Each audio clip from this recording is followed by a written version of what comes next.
Next करते हैं बेटा, सोचिए बताइए आपको अपाहिज होकर कैसा लगता है। कैसा यानी कैसा लगता है। हम खुद इशारे से बताएंगे कि क्या ऐसा। बच्चों, इन पंक्तियों में कवि पत्रकार के माध्यम से अपाहिज से प्रश्न करते हुए कह रहे हैं कि आप सोचो और बताओ, सोचकर बताओ कि आपका दुख कैसा है, आपको अपाहिज होकर कैसा महसूस होता है, यानी कैसा लगता है। यानी अपाहिज के समक्ष इस प्रकार के क्रूर प्रश्नों को बार बार पूछकर उसके दुख को कुरेदा जा रहा है। यहाँ तक कि पत्रकार खुद इस प्रकार के इशारे करते हैं कि जैसे कि आपको ऐसा लग रहा है, अगर आपको अपाहिज होने के कारण आपको इस प्रकार का दुख लग रहा है, तो ऐसे खुद से वो ऐसे इशारे करते हैं जिससे कि वो और भी पीड़ित हो जाते हैं। आगे बोल रहे हैं, सोचिए बताइए, थोड़ी कोशिश करिए, यह अवसर खो देंगे।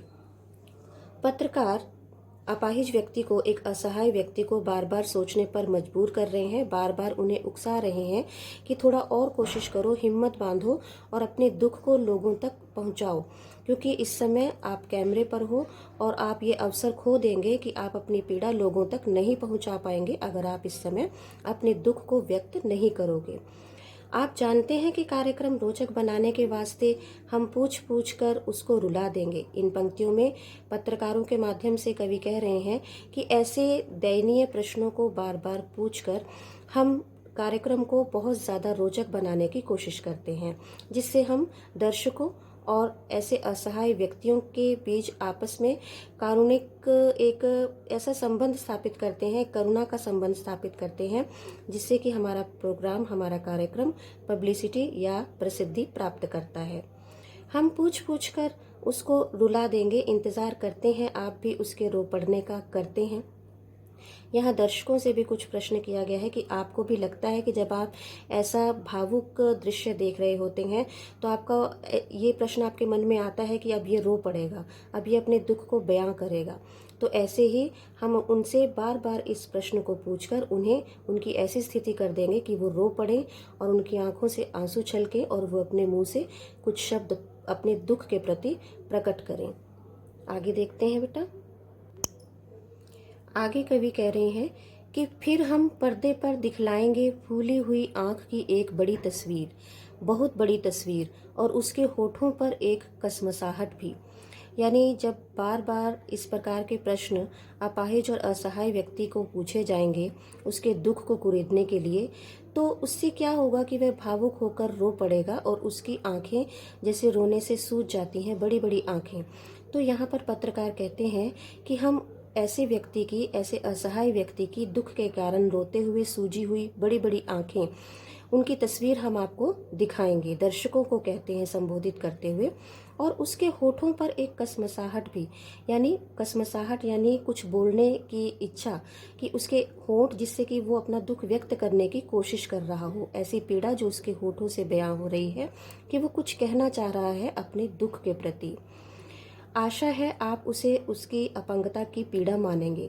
यहाँ पर पत्रकार कहते हैं, कवि के रूप में कहते हैं कि उम्मीद है कि उसकी ऐसी कसमसाहट देखकर आपको ऐसा लगे कि शायद वो बहुत पीड़ित है, उसे बहुत दुख का एहसास हो रहा है और वह असहाय है कुछ बोल पाने में भी। एक और कोशिश दर्शक, धीरज रखिए, देखिए हम दोनों एक संग रुलाने हैं, आप और वह दोनों।